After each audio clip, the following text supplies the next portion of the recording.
What is up, Internet? AJ here, and welcome back to the channel. Today, we mark the beginning of a journey where we take a little bit of a deeper delve into each of the abilities found in D&D 5th edition. Now, before we get started here, guys, if you like what we're doing, hit that subscribe button and make sure you hit the bell icon for notifications when we post new videos. And don't forget to hit that like button if you guys like what we're doing here. So we're starting off this series of different abilities with Strength, the first one you're going to find at the top of the list. Now, strength in D&D is very simply just a measure of your physical power in D&D. Arguably, people would say that it's one of the least used skills in D&D, but it does have a few things that it does actually pertain to very specifically, and we're going to go over that list today in this video, so make sure you stay tuned. To start off, we're going to cover strength rolls. Now, strength rolls are going to be used in specific situations, but they more pertain to any time you would exert force. For example, maybe you're trying to force open a door that's either jammed shut or it's been locked from the other side and you're trying to force it open. That's one good time you'd use a strength roll. A couple other examples would be if you're trying to break free of restraints of some sort, or if you're trying to push or pull something in a specific direction just using your might. Now, these are not to be confused with strength saves. Strength saves are going to be used in a little bit of a different situation, and that more pertains to when you're trying to oppose a force that's being exerted on you. Say a spell's trying to push you back or move you out of the way, and you're trying to use your raw, brute strength to resist that force.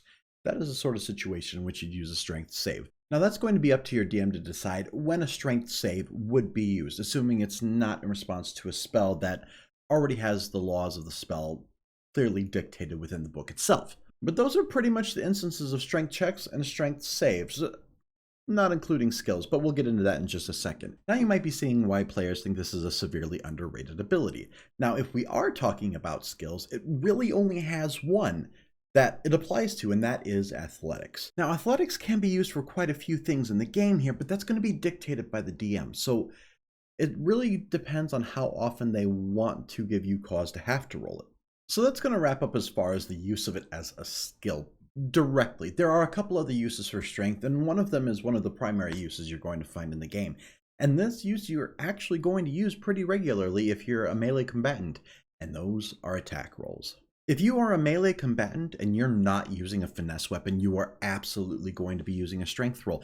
And even if you are using a finesse weapon, there is still the odd chance that you may use strength over dexterity just because your strength is higher than your dex. That being said, there is one other situation when it comes to combat that you're going to use your strength for over dex, and a lot of people get this actually confused, and that is with thrown weapons. You see, with a normal ranged attack, you're going to be using dexterity as your primary stat to determine whether or not you hit. In this case, however, you're actually going to be using your strength. You see, the ruling with thrown weapons is that whenever you attack with a thrown weapon, you use the modifier that you would normally attack with were it not thrown. So, say with a hand axe, you're making a ranged attack and you're throwing at somebody, well, your normal attack with it would be with strength. In this case, it's going to be the same. That being said, weapons like a dagger still have the finesse ruling, so you can actually use both there. So if you still want to use strength as your main combat stat, but you want to have ranged options, just go with a thrown weapon. It'll still allow you to have a ranged attack, but you can still focus on having strength as your primary stat for all that melee combat that you're planning to do. Now, the other big thing I want to cover when it comes to strength is going to come down to your lifting and your carrying capacities. A lot of DMs don't actually take these into account, and then some have homebrewed rules. And most of the games that I've played, it hasn't really been a factor, especially carrying capacity. But sometimes you're going to have a DM that's very particular about using it, and I don't blame them for that. If you look in your player's handbook, you're going to see that just about every item, if not every item, is going to have some sort of weight associated with it. When it comes to carrying capacity, there is actually technically a specific amount that your character is able to carry. And your character's carrying capacity is going to be dictated by their strength entirely. So if you want to figure out how much your character can actually carry in D&D 5th edition, just go ahead and take your strength score and then multiply that by 15. That is the amount that your character is going to be able to carry as far as just sheer weight and equipment. Now, that being said, it doesn't actually dictate how much you can push, pull, or lift. And that's actually measured in a slightly different way, though using the same metrics. So if you want to figure out how much your character can push or pull or lift up, That's actually going to be dictated by taking your carrying capacity and multiplying it by 2. Basically just double that number. Or you can take your strength score and multiply it by 30. You're going to get the same number either way, but that's going to indicate how much your character can move just using sheer force. Now, while that may seem like a lot, there's actually one more way that that's all used even more, and that is determining on whether or not your size is going to affect your strength. And to an extent, it does.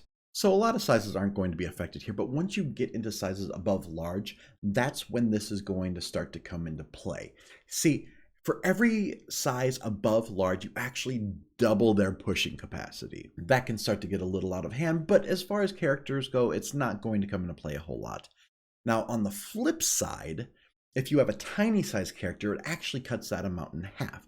So while it is at the extremes of the character size here, there is ways that it comes into play. Mostly you're never going to have to worry about it, but with certain spells, you may be able to use it to your advantage.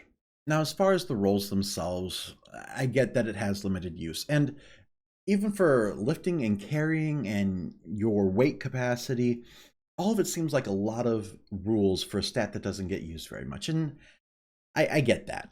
Honestly, I do. But here's what it comes down to, at least in my opinion. If strength is being an underutilized ability in your game, that's probably because of one of two options. Either A, the characters are not using it creatively enough, or B, the DM's not giving them enough creative reason to use it.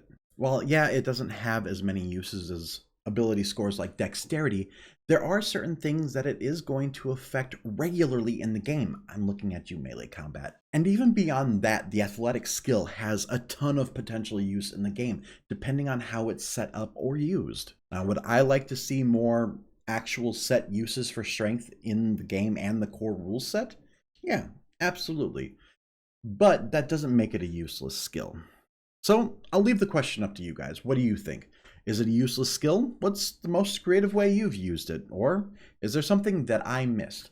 Leave a comment down below, guys. Let me know what you think. While you're at it, like the video if you did, and hit the subscribe button as well as the bell icon for notifications of when we post more videos. We're going to be putting out a whole bunch of these mini-vid Mondays, and we've got a whole other set of abilities to go through, so make sure you stay tuned. In the meantime, I hope you guys have a great week, and I will catch you guys in the next video. Happy gaming!